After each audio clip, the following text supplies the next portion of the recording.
is Chelsea Stewart. Today is March 13th, 2018, and I am interviewing Jim Schlosser for the first time. This interview is taking place at the Public History Lab on the University of North Carolina at Greensboro campus. This interview is part of the Oral History Project connected to the Central Carolina Convalescent Hospital in North Carolina. Why don't we start by you telling me a little bit about growing up in Greensboro? I was born January 5th, 1943, West Oak Terrace, right in front of Greensboro High School. Went to school, the first grade at the old Central School, which has now been torn down and replaced by the Weaver Academy. And then I went to, the next year, I went to Brooks School, the year it opened, and although it wasn't open, we had to use a church and meet there for the year. And then the next year my parents moved to Cornwallis Drive, and I was put in the Aycock district, so I went to Aycock Junior High, now Mel Swan Junior High School. And I went there from, they had a junior high and elementary, and I went there from the 3rd to the 7th grade. No, it's 3rd to the 9th grade. And then I was in the first class that entered Page High School the next year. They always had, in segregated Greensboro, there'd been one white high school and one black high school, Dudley Black, what's now Grimsley White. And so Page was the second white high school that was open. We opened in 1958, and I was in the first class to go there 3 years and graduate. And then I went to, I tried prep school for a year, but I didn't like it, and I came back home and went to Guilford College, had a downtown division then, and I went there and took 3 courses and got a recommendation to be able to go on campus. People that the 2 schools were treated separately. And I got that recommendation and went out there and lived on campus. I emailed my parents from Greensboro and went to Guilford College and graduated with a BA degree in English. Played on the golf team and had a lot of fun. Perfect. And then after that, I went to Chapel Hill to journalism school for a year as a special student, not as a grad student or anything like that. I just took courses and they graded me, but I was not working towards a degree. But that was very helpful. Then I came to Greensboro, back to Greensboro, and some people I knew there helped me get a job at the Greensboro Record, the afternoon paper. I stayed there 15 years, and then we merged with the morning paper. So tell me a bit about the job at Greensboro News and Record and your time there. Well, excuse me, I started out, it was on the low end of the ladder. I took obituary. Back then, the funeral homes called in, when somebody died, they called in obituaries. And I took those and wrote them. They're not like the obituaries you see now. Now you can write that you were the second person to be on the moon, and nobody will question it. You can put anything you want to. But back then, the funeral homes didn't even try to glamorize somebody. We had to, if somebody had done something significant in life, we had to know it ourselves. And so I did that, and later did what we call the hotline. That's when somebody called a question into the paper, and we had to answer it. When's the last time we've had a snow on Christmas Eve? Something like that. And then I got a beat, and that was covered the Sheriff's Department and federal courts. And I remember one of my first big assignments was on Thanksgiving Day, reports of some bodies out at Gibsonville. And we went out there and we found in the woods a car, and there were 3 teenagers dead of carbon monoxide poisoning. It backed up the hose, backed up against a bale of hay, killed them. So that was a fine start to the beat, but nothing like that happened afterwards. But had some exciting times at the courts. One time I got attacked in court, not me personally. The guy went after me, he was after the guy beside me. And they got the sheriff's deputies, so I took care of him. And I covered some big murder cases, and in the federal courts, did more, federal courts usually were income taxes and stuff like that. But I got a good variety. And then 2 years after being there, I was given the political beat, and I went to Raleigh to cover the legislature every, when it was in session, which is every other year. But the time I was there was in session all the time. They just kept having special sessions. Couldn't get anything straight. And so I went to Raleigh 3 days a week, and I enjoyed that. The previous guy that had done that for the Record, I think it was for, the Daily News had a person down there too, but the Records person got hit by a bus and was killed down there. So I felt, I didn't know him, but kind of made me watch which way I turned and run across the street. And then I did that off and on for 10 years, all the while doing features, and where I was in the office here, I did anything that came up. We were a small paper. Well, back then, and y'all don't remember afternoon papers, but at the time, just about every city in the state of any size had one. Fayetteville, Raleigh Sentinel, Durham Sun, Asheville Citizen, I believe, and Charlotte News, Greensboro Record. So we prided on ourselves on competing against them, and then we'll have these press awards, and we would try to outdo them, although they outdid us a lot of times. But and then in the early '80s, we saw it in about the mid-'70s, circulation of afternoon papers going down. People just were working, they didn't have time to read an afternoon paper. So in '84, I believe, we merged the Record and the Daily News and made the Greensboro News and Record a morning paper, and I was a general assignment reporter all that time. Wrote a lot of history stories, but I wrote about anything that came up. So you've talked a lot about what you did at the paper. Do you have any favorite memories? What was your favorite story, anything like that? Oh, not really. People ask me that a lot. I did so many. I was known to write a lot, too much probably. But I mean, there were some big stories. Some were not necessarily my favorite. We had covered 2 riots, 1968, 69. There was, one of them was the Martin Luther King thing. A&T erupted, and then the next year they erupted over a student body election at Dudley High School. Dudley's guy that got elected the principal said, "You're not going to be the president, I don't like it." So he went over to A&T and told Nelson Johnson, some of the student leaders there, about it, and they came over to Dudley. And it started a riot, and then they bring the National Guard in, the city was under a curfew, as we were doing the Martin Luther King riots. But that was pretty exciting to ride through Greensboro. Newspapers have permission to be out, so I could ride around in Greensboro. It was eerie, riding around empty streets. Didn't see any cars, everybody was home. But luckily we got through that with, there's only one person killed, and that was a student, a guy named Willie Grimes. It's a street name for him at A&T. And he was caught in a crossfire between the National Guard and the students who were armed. And I don't think they've ever figured out who shot him.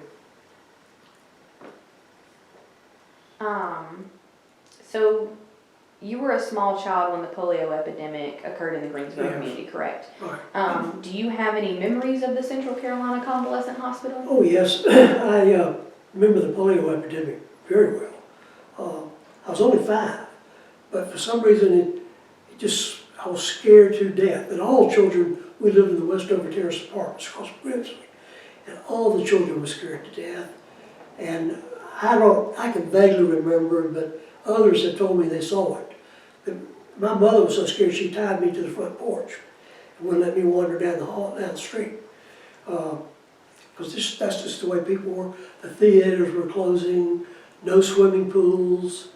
Even though you were very young, you knew you needed to be scared. You understood disease. And I saw a guy named Cliff Green who lived in the Westover apartments, a little up from us. And I saw him come home from the hospital. Although I don't know if he went to the new hospital, but he came home and he was in a bed, a roller bed. And the thing that sticks out of this when I think of the polio patients, think of diapers. They all had to wear diapers, even if they were teenagers. And I remember him being rolled into his apartment while he was wearing diapers. And he recovered fine. I saw him later. But one of my best friends, Janie Strickland, still lives in Greensboro. Her left arm today is still with her. She can't use it. She had a bad bout of polio. But it's just, I don't think Greensboro's ever had anything to approach the sense of panic. You know, we've had riots, but usually they were in one section too. We had the Klan Nazi shooting. That was, over in east side of town, not in Berkshire neighborhood. But this was citywide, black and white. There was nobody getting let off. And a lot of people don't realize it that, we didn't integrate our schools here in 1957, and that was only token integration. But the school at the polio hospital was integrated from the beginning, and so were the wards. Nobody was separated. The other hospitals were. St. Leo's, the Catholic hospital, had a ward for black people. This is general sickness, not polio. And there wasn't a Moses Cone. There was a Sternberger where I was born, but I don't think they took polio, but they just had a room for it. Most hospitals were not equipped. And there were people were so scared of it, and knew how contagious it was, they didn't want their hospital, people coming in their hospital with it. But I remember distinctly the first polio hospital, they might have come at the same time. This was an old recreation hall out at ORD, which is the Overseas Replacement Depot, Army base that was open from 43 to 46. And when the Army closed it down, there were a lot of buildings left. And this was a pretty big building, 2 stories. Well, actually it was 1 story, but it was built like a gym, a real high roof. And it had been a recreation center. And oddly enough, some years towards the end of my career, I wrote a story about that building as being the host for Benny Goodman, who was a great clarinetist. And he played there. They used it for recreational events and concerts and so forth. But for a brief period in 1947 and 48, it was where, and I think I'm right about this, I haven't seen it right, it's where the worst patients, polio patients went. The others went to the old Greensboro Record, the afternoon paper building, which was down on Green Street. And I ended up going to that building a lot later when it was the annex for City Hall. I never worked there. The Record moved to the building, another building in the 30s. But the one on the building on Green Street was used for for the least worst cases. And polio worked strangely. I think I read that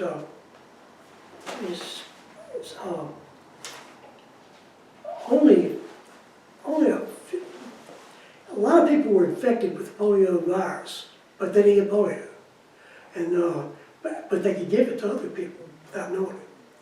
And it's not that many, but for some reason, and I've never figured this out, Greensboro and Gilbert County, in this region, was the hardest hit of any place in the nation in 1948. Harris County, which is Houston, and Los Angeles County, LA, had more cases, but not more cases per capita. And we had more than 2,000, if I remember correctly, and it was, why us? And but with the bad comes the good. This city has never mobilized like it did to fight this. People just wanted something to do to help. People, carpenters, welders, everybody, when they started building the new polio hospital, they wanted to work, and they wanted to work for free. And the money to get that hospital, I think they started out, we were looking for $50,000 in donations. They got 75. They said, well, let's make it a little bit bigger. Make the buildings a little bit bigger. So they added some more, got more than $100,000. And they built it in 95 days. They had everybody, nobody got paid, as far as I know, to work out there. People would work full-time in some construction site in Richmond and then work the night out there. And restaurants donated food free for the workers to eat. Nurses went out there and worked for free. The doctors worked for free. It took them only 95 days to build that cinder block place. It was cinder block, and it was divided into little blocks. Have you seen pictures of it? I've been to the site, there's a building left. Yeah, there's one block. One building. Left. What is that, a drug rehabilitation? It is People in Paws for Hope. The lady that runs it, what they do is they bring dogs out from the SPCA and they take 12 to 17-year-olds and they help teach the dogs and train the dogs, and it's a partnership where the kids learn something and the animals also get to be out of the SPCA. It's a really great community. Well, that's, yeah, there used to be, I don't know, maybe 34 or 40 of those blocks, and they were all hooked together. And it was a big hospital. And I remember the site being very pretty. It's pretty again, since they tore the hospital down. It's real grassy. I'm surprised nothing's ever been built there. Next door to the polio hospital was the county home. We had what you call a county home for poor people. It's where they went when they were old and had no money. And it was a beautiful building. It was built by an architect named Harry Barton, whose favorite style was the Mediterranean style of architecture. He was a local guy. And by the way, the two other architects, Edward Lowenstein and Charles Hartman, volunteered their services and designed the polio hospital. Two very different styles of architecture. Ed Lowenstein specialized in the prairie style of architecture and modernism. Charles Hartman, he's the one that designed the Jefferson Building downtown, and Grimsby built Grimsby High School and Dudley High School and hundreds of other buildings, mostly in a Georgian style, very traditional style. But they, anyway, Barton did the county home, and they didn't use the county home as a hospital for the polio. Those were people living there. But I think some of the patients made friends with the old people, and it was a nice relationship. And it wasn't, it was bad, but I remember as a child, my parents would, you'd go out to Burlington Road. That was Highway 29 North. So if you're going to Burlington or anywhere, you had to go to that route. And you ride by there and you see children in beds out on the lawn. So you said, well, great, they get out. Because I kept the feeling they were all paralyzed and everything, and you could see they weren't. Now, there were some that were paralyzed, and they were in these god-awful iron lungs. It made me sick to see those iron lungs. It made me claustrophobic here and there. And I was talking to my friend Jerry Bledsoe, who was a great writer for the News and Record, retired now. But he did a story not long before he retired on a woman in Shelby that got polio as a young person, and she lived the rest of her life in an iron lung. That was very rare. The people that got polio, they ended up in iron lungs, were people that got what they call bulbar polio, B-U-L-B-A-R, and that's the worst kind. It attacked your respiratory system. You couldn't breathe. So that put you in an iron lung. And I remember writing a story about a soldier, in the Army soldier, a PFC, spent, I think, 3 or 4 years fighting World War II, comes home, and within no time he gets polio. He gets bulbar polio. And I remember I talked to his parents later on, and he was put in an iron lung in this old recreation hall, which, by the way, is still standing. It's been brick veneered now. But he was put in there, and the parents, loved ones, could not go inside to see him. They would bring him out to a room that you could see inside from your car. That was your only contact with him. And that's the only time they saw him. And this poor guy died.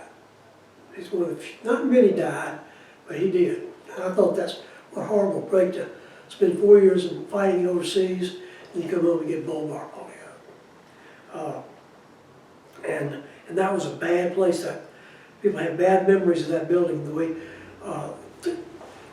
one way they had was like a bike teller's window, drive-up window, and there would be a doctor on the other side in the building. And if a parent thought their child had polio, they'd bring them to that window and hand it through the window, and the doctor would perform a lumbar something, stuck something out, and it would tell them whether they had polio or not. And they'd either keep the baby inside that place or give it back to the parents to drive up. It must have been quite a happiness to have one. You find out you just got something else and not polio. It must have been terrible to say goodbye, you won't see them again for a while. When the new polio hospital opened, the temporary hospitals closed, and ambulances all agreed were brought patients out there. Now, I might not be speaking right, but I think just about everybody that survived lumbar polio got well, to where they could breathe again and get about. And most of the people who were paralyzed by polio seem to be doing all right, except I can think of two. A friend of mine named Janie Strickland, who she should be glad to talk to you too, I bet. Her daddy was a doctor, but she got polio, and her left arm to this day, I think it's the left arm, this day it just hangs like that. She can't use it for anything. It's always very awkward when I see her, because I want to kind of shake her hand, but you can't do it. And but you just give her a hug instead. And another was a reporter,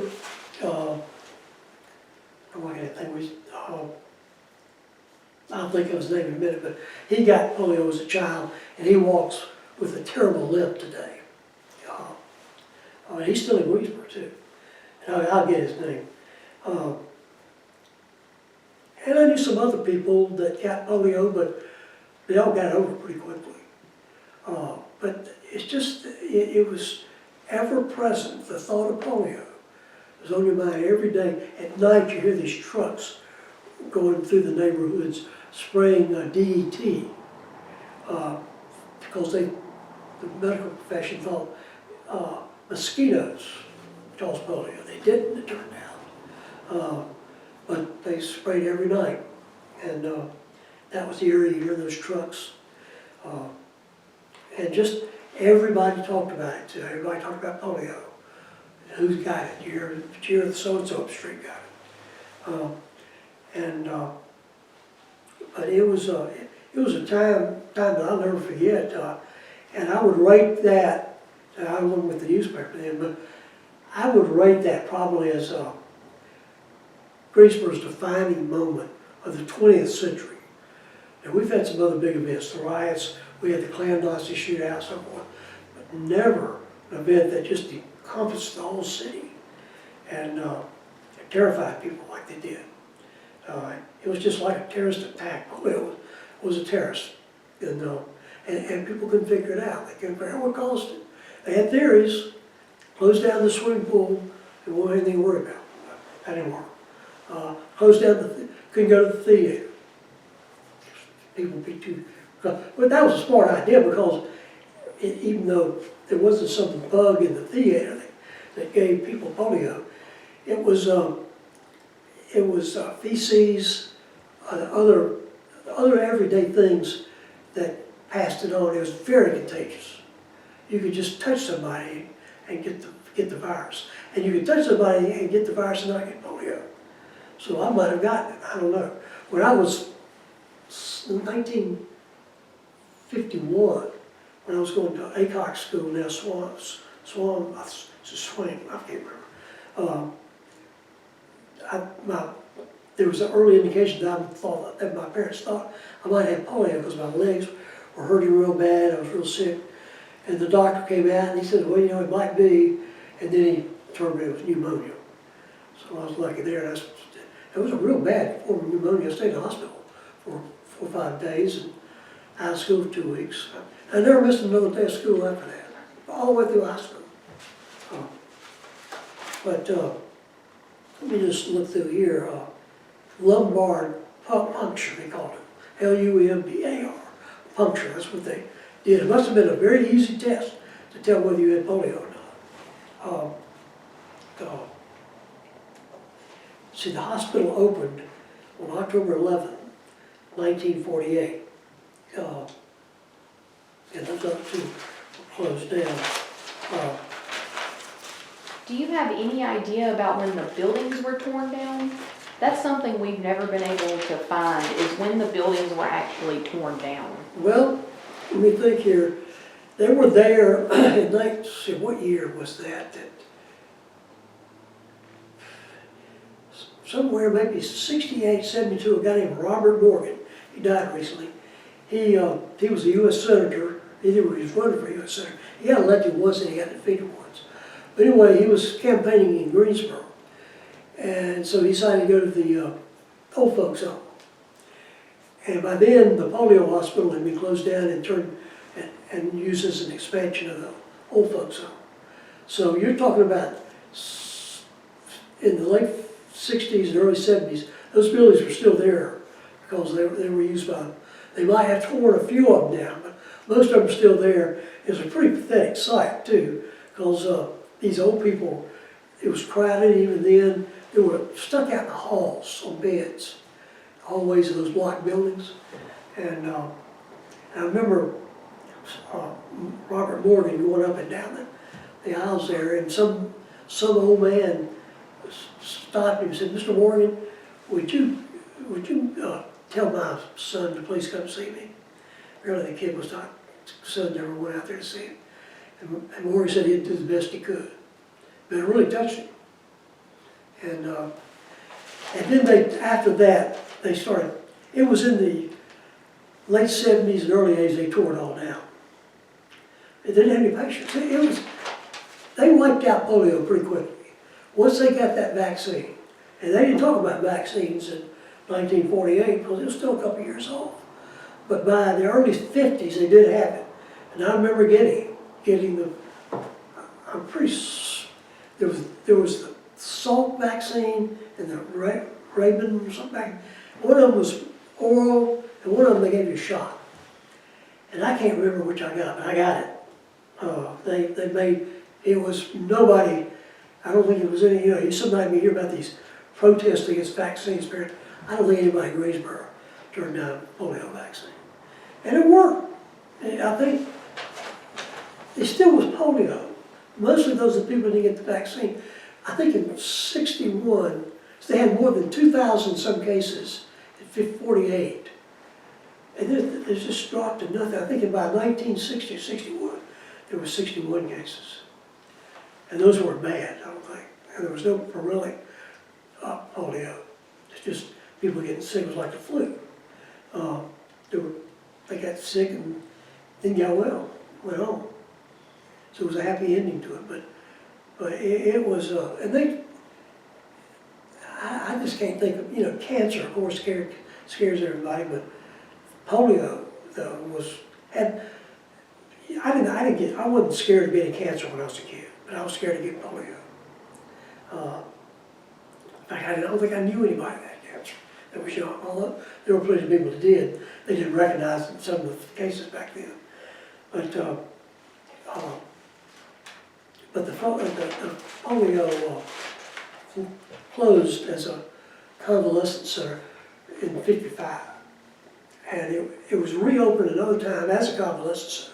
Not for polio, but all types of diseases. But it was a pretty campus out there. It was makeshift, but it was pretty. They did a good job in 95 days. It was just nothing's been done like that. No building's been built. And we've had emergencies before. It took Moses Cone Hospital from 1919 to 1953 to open. That was not because of laziness. It was because the lady that, Mrs. Moses Cone, her husband died, I think, in 1916. And he left millions to be for a hospital to be built in Greensboro. But one stipulation, it had to be after his wife died. She lived until 1948. They had a board of directors, Moses Cone Hospital Board of Directors. They met every year. They made all sorts of plans. There was no building and nobody. But when she died, they hurried. You got it built, and then of course you look at it, and it's 5 times as big as it was when I remember in '53. But they didn't. Anybody that got polio in '53, '54 probably went to Cone. I don't know that. I should know that. But there wasn't any polio cases. But it was at 48 now. You know, today, if you get sick, if you get meningitis or something, and you call the health department and say, we understand y'all got a meningitis case, do we have some information about it? They won't talk to you. They won't give you the name, they won't give you anything. If you're sick, you go to your doctor's office, you're supposed to stand back from the person in front of you giving information to a nurse or somebody. They don't want it. It's the secrecy of medicine is set in. You just can't find out anything. And maybe that's good, but in polio, if you got polio, your name was in the next day's paper. And sometime a picture of you being wheeled into the hospital showed. It wasn't anything to be ashamed of, and people didn't look at it that way. I don't think they mean that today with that, but I think they just got a little overboard. I mean, if you got a bad cold, and I called up my doctor, called up the doctor and said, does Joe Blow have a bad cold? He said, I'm sorry, I can't talk to you about that. But it was not that way doing polio. Then they'd talk you to death, and also, we didn't have a TV station in '48. Channel 2 opened in '49. But WBIG radio and other radio stations were out there a lot. And it was kind of, people would go out there to talk to people, and it was a very friendly place. Anybody was welcome to come in.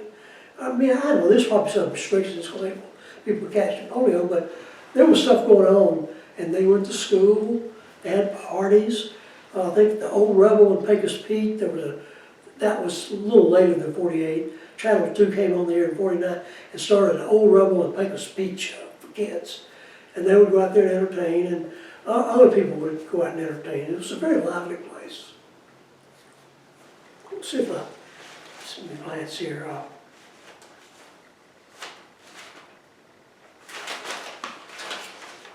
I don't know if Joe Salk ever came to Greensboro, but you know, this was one area in the country where it was a test case, his vaccine. Let's see here.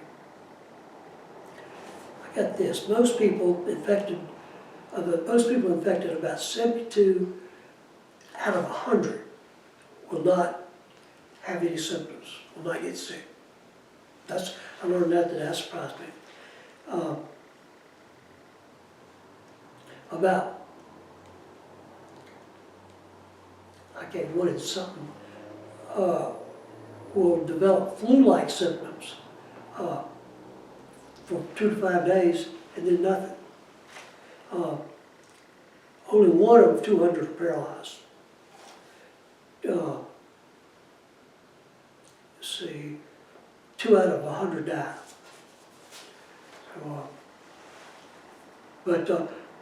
Yeah, you want a lot. There's a lot about the building of the hospital.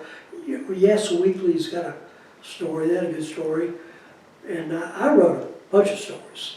I can't find them. I mean, they're there. If you do have access to the News and Record archives, and you can look it up.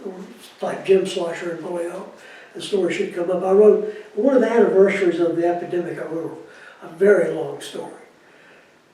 And I remember before that, in doing research for that, I ran into another good story that had been written in about 1948, at the time of the epidemic, by a guy named Cecil Prince, a reporter. I never knew him. He wasn't there when I came.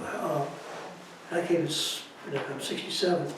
But you might read that story. I thought he did, I was thinking, I thought it was me and a bunch of others, so he did good work. And I read that piece, and I said, this is just terrific. You know, it's really good. He did a good job. And it was long. So I get that story. It tells you a lot about that, the building. But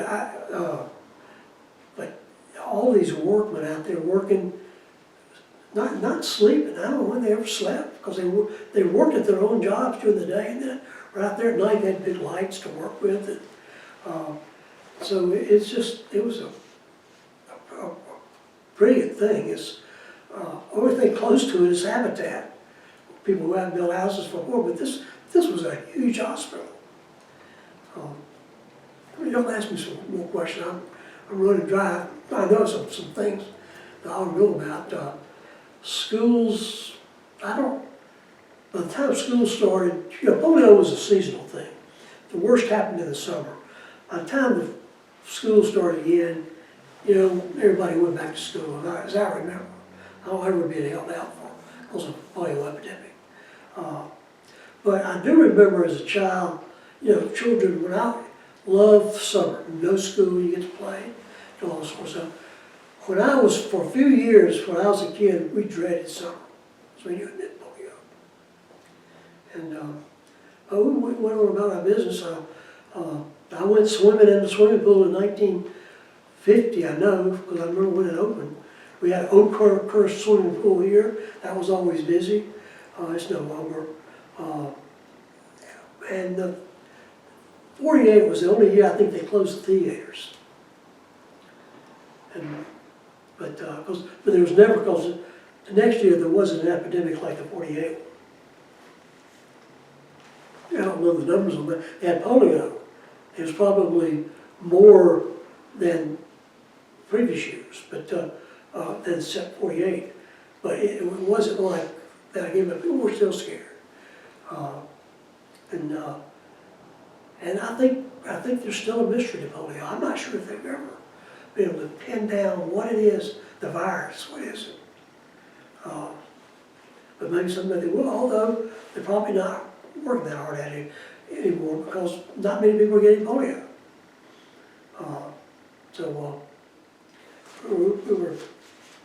We were lucky, my generation, to come through it without any being paralyzed or put in an iron lung. What do you think? Y'all too young. Y'all don't remember polio, do you? I don't. My grandmother had polio, and Did she? she still wears. She has to wear braces. Does she? Yeah, she still does. Yeah, well, I did a story right before I retired, maybe even before that, on the post-polio syndrome. These were a lot of people that got polio, a variation of polio when they were adults. You know, but it usually went away. I don't think I know. My wife has a cousin that got post-traumatic polio. She became paralyzed in her legs again. But it wasn't, she got over it. But it wasn't polio she got, it was a follow-up to polio. And I don't know if I've ever figured out what caused it to come back to somebody that had it 30 years before. But they had it, you know. But every time y'all ever ride by out there at the Burlington Road, where the hospital was, I ride by, I still think about it. It's the first thing I think about.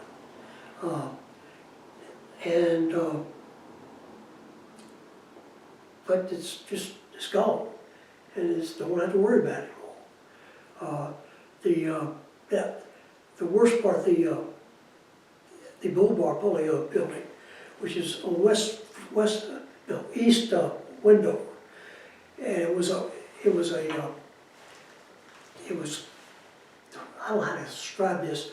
It was built just like the Army base, Army Air Force Base, with tar paper as the insulation used, coating. And that's what the patients were behind that tar. You didn't have much insulation. And even up until 1990 something. It was still tar pipe for that building. They used all sorts of, they had a roller derby in there. They used it for many, many things. Anybody can rent it.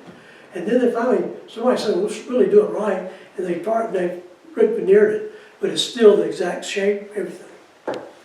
I remember when I was doing my story on polio, I talked to somebody that worked in there. I don't know what they were doing, and they were making something, furniture or something. And they talked to me about people stopping by and recalling what it was like and so forth. There wasn't any really, I don't think it was another series. The last cases were in 61, and those were not serious. We haven't had a serious case of polio since then. That's good. Is there anything else you'd like to add about polio before I move on? Greensboro had a big write-up in Look or Life magazine. Those are the two premier magazines these days. And you can still get copies of it somewhere. They came to Greensboro during the 48 epidemic because this is the worst place. Besides, other than LA and Harris County in Houston, Texas, but they were not as worse as Greensboro. Greensboro had more per capita. So that's, you ought to look up that. I think it's Look and Life. I know it was a big deal in the local press that we were being written up. Because Greensboro was a backwater city back then. And we're getting a whole write-up with pictures. Those pictures are pretty telling too. What is y'all's aim in this piece here? Just to capture people's memories of the polio epidemic. We're trying to write and research a whole history of the site because there's not really a history for the community to easily access, and that's what we're trying to do. And I don't know the site. I have a feeling this was a swatch of county land that extended from Huffide Mill Road past, there's a big barn out there. This was county property, and across the street from the polio hospital, the railroad track ran, and there was a prison camp there. So there's a lot of activity there. But I think the county owned it. There's a little park out there called Foshee Park. That was just a little park for that. Bessemer was just like a little city. It was not connected to Greensboro. And so, but they had a football team. They had an old high school, and I don't know if the epidemic closed down there. I think Bessemer School went on and continued to operate, but it was a pretty stretch of land, and it was just natural that it became a polio site. And I hate to see it go. It's a historical thing. Something could be found for it. Maybe not all buildings, but maybe something, 10 or 15 of them. And maybe the county home could have been saved because it's an architectural gem. That's really a nice building. It was.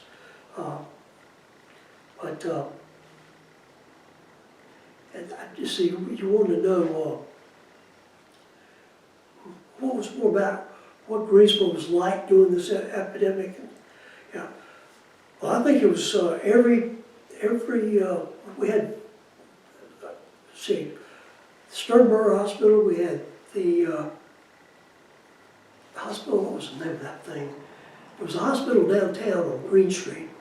It used to be the old YMCA, and it was converted to a hospital, and it's sort of unsavory. If you got, the ambulance would drive up to Green Street, on Green Street stop, and the patient would be brought out of the thing and put on the sidewalk, and then carried into the hospital. Every time you walk by Piedmont Hospital, somebody's being carried into things, so that was not too good.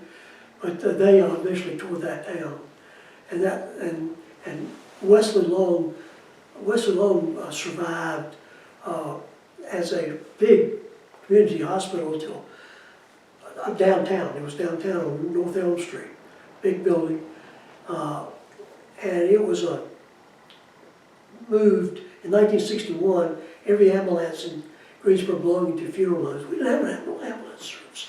When you got sick and needed help, call the ambulance. They can't get you. They were sometimes pretty slow about it.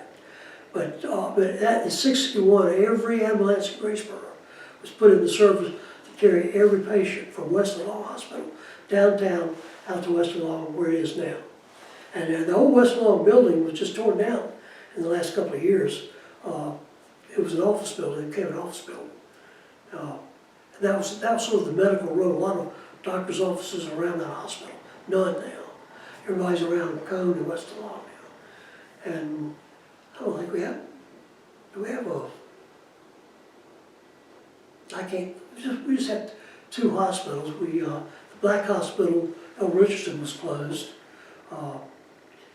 But the big thing that a lot of people will remember about the polio hospital is that it was the first integrated facility in Greensboro. And nobody even, it just didn't come up. We're having a hospital that's going to be integrated.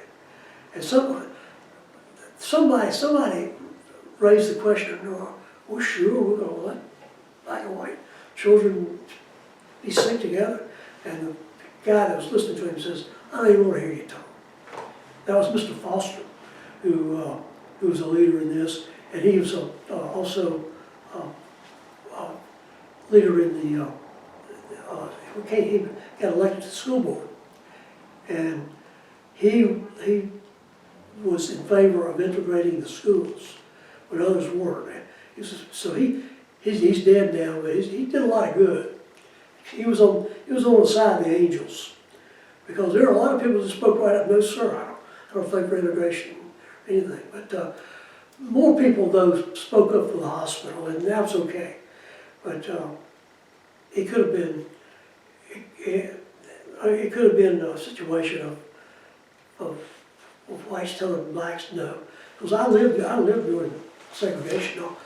It was just this one little brief period when the city came to grips with polio, but not with segregation. They did let the black polio victims did slay the same ward, did go to school with them, had church service with them, but it was just for that one little inkling of time. And then by the 50s and 60s, it was you can't eat here again, you can't use this restaurant. And that's hard to figure out why. What was it this one time that it was fear is what it was. And the sit-ins came in 60. That's another defining moment. A lot of people will say the sit-ins is the defining moment in Greensboro. You have to look back all these years. But I was still arguing, and it is. I've interviewed all four of the city. But two of them are dead now. And they did a really heroic thing. Because I know how white people felt about black people coming into a restaurant. They didn't like it. And but these are really brave boys. They were boys. They were just freshmen. And every one was just a nice guy. And they all did good, except for one. David Richmond had sort of a rough life, got into a little drugs, but he straightened out. And Ezel Blair Jr., who's now, he's got a funny name, he's changed his name. But he became a preacher. Franklin McCain became a top executive with the Hoist Celanese Corporation. And David Richmond, so I've already said his name. David Richmond became a policeman, and then in the military reserves, was an Air Force reservist, and went on and finished with the rank of general. So, and he had a real good job in law enforcement up north. So they were really wonderful guys. They were not radicals by any means. But that was a good moment. But still, that 95-day period of the polio hospital really is, I think, our finest moment. Was there anything else you'd like to add to the interview before we conclude? Let me see your paperwork. Questions? Sorry, I've written all over it. Any favorite memories working with the record? I just felt so lucky that I was there during an era when people still read newspapers and valued newspapers. I mean, I went to 4 or 5 national political conventions, Democrat and Republican. I went to I went to Houston to write features on the Super Bowl that was being played that year with the Carolina Panthers in it. Went to Green Bay when the Panthers played Green Bay, Wisconsin. I wasn't a sports writer, but we would send a feature writer with a big sports fan. I got to go everywhere.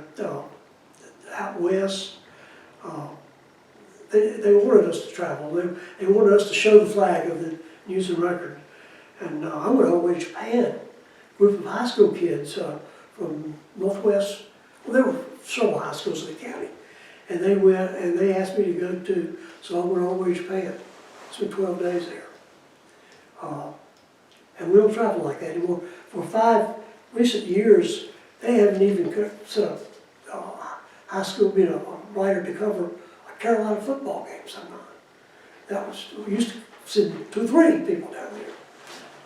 Newspapers are not what they used to be. They don't have the money. People are not reading like they used to. And most of us will be online. There'll be an online thing you read and not in a newspaper.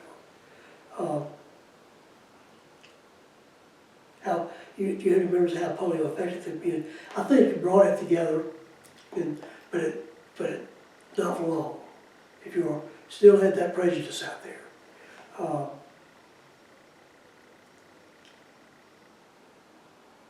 Says I did begin my work at the end, towards the end of the civil rights. I was 67. I got through 2 riots. Of course, Josephine Boyd Bradley went in '57. She was the first black person to go to Greensboro Senior, and I wasn't working for the paper then. 5 kids with the Gillespie Park Elementary in '57 had a tough time. A lot of, calling names and stuff like that, but not violence. It wasn't any violence, but just some ugliness. But integration did come after I became a newspaper reporter. We got past token integration, and schools that I had gone to started having Page had black students, and it was all pretty much open. Although they had busing that where kids were assigned a school so it would be integrated. But it didn't work too well. Some people, that's when private schools started.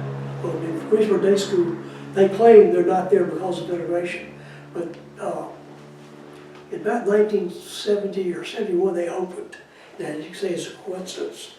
But, and they have black people there, but they have sort of, they're pretty choosy, I think. But in the schools, they say the schools have gone back to being segregated. I don't know if that's true. I ride by schools and I go by Aycock Middle School, Little City Whites.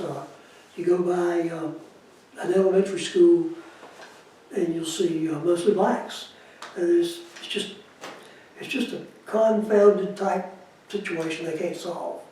As long as you give parents a choice of where they're going to send their kids to school, they're going to find a school that doesn't have too many blacks in it.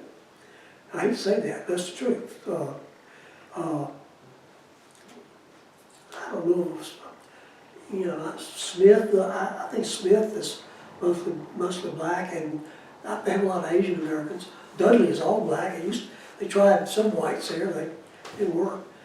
Somewhere it's got to work. It's a shame that during my time that it didn't end. It got a lot better. I mean, restaurants are open. I go anywhere now and see blacks and whites together. But it's still this feeling of, I don't know, that we're different. Y'all are better at it than I am. Because y'all have grown up with going to school with blacks, and doing a lot of things with them. He can just play football. When I was in high school, Page could not play Dudley. And Grimsley could not play Dudley, or any other black school. That's how crazy it was.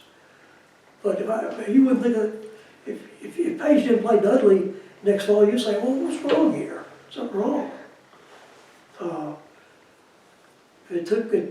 Page did not play Dudley until 1964, I believe.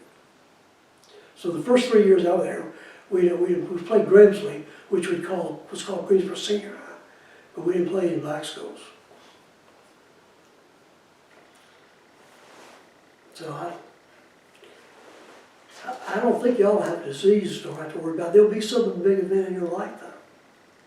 I've seen, the space program. So I've been lucky to be a reporter when I was a reporter. I can remember this school, when it was all female. Mm-hmm. In fact, we call it WC. There's more girls still than men. Seems to be. But it's fully integrated by gender. Mm-hmm. And people get along. Seem to, yes, sir. Yep. All right. Okay. If I think of anything else, Dr. Robert Phillips, God, I love that guy. He was a Marine during World War II, enlisted Marine. That's a guy, sergeant, corporal, private. And then he came home and went to graduate school, and went to medical school, and became a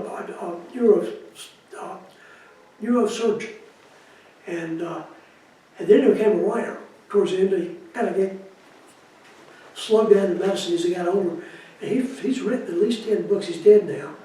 But he wrote one about the polio hospital. And about medicine in Greensboro, about hospitals in Greensboro. He was really dedicated to his subject. He called me a lot, and he came up and said, a lot of other reporters too. He was very dogged. He would really go after the subject. So I would try and get a hold of Dr. Robert L. Phillips. I think his son's a minister at this church is over on Lee Street or Kansas City Boulevard. I'm not sure if he is, but he can be, his relatives can be found. His books are in the library. All right. Anything else you'd like to add? I'm sure I've forgotten some. Well, we appreciate it. Well, I hope it helps some. Oh, yes, definitely. Have you interviewed a lot of people? We have. Everyone in my program is interviewing 1 to 2 people, and you're my first interview, and I'll have someone else to interview towards the end of the semester. But yeah, we had a really good community response, and we're planning on doing some things this fall at the site, and so I'll make sure that you get an invitation as well. We're also going to be trying to get a state highway marker. Oh yeah, here at the site. I'm surprised I had no. We had Dr. Stossen tried to get one a few Dr. years ago. Stossen's a friend of mine. He's a Guilford College professor. He wasn't there when I was there, but he really worked hard. I remember just telling him about. I remember told him, I wrote a story about 14 cigar making plants in downtown Greensboro one time. And I didn't think anything other. Next thing you know, it's a historic park. He was always looking, and I'm sure he would have had one up. It just takes that person with the energy to get it. And I think it's only 23 words they'll allow. Yeah.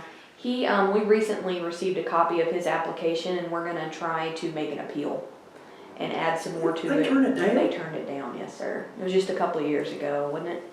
Well, it has to be a 25-year period. Yeah. That makes no sense. They're going to let us appeal it, we found out, and resubmit it, and we're going to add a little bit more to it. I can't imagine where the worst polio epidemic in the state in 1948 happens, and we don't have a highway marker. My great uncle has a highway marker. He didn't do anything. I mean, he was a college professor, but he did. So he wrote books, but nothing like that. Yeah. So we're going to try and rectify that. We're going to do our best. So well, let the newspaper know. I will we were actually talking about that last night, getting in touch with the News and Record, and I will definitely keep you updated. Yeah, call Alan Johnson and tell him to write he's a black editorial writer, head of the editorial page. And I'm surprised, he'll write something about that. Okay. He's been writing about Josephine Boyd, the first black to enter Grimsley High School, Grimsley Senior High School, trying to get a street named after him. Okay. So, All right.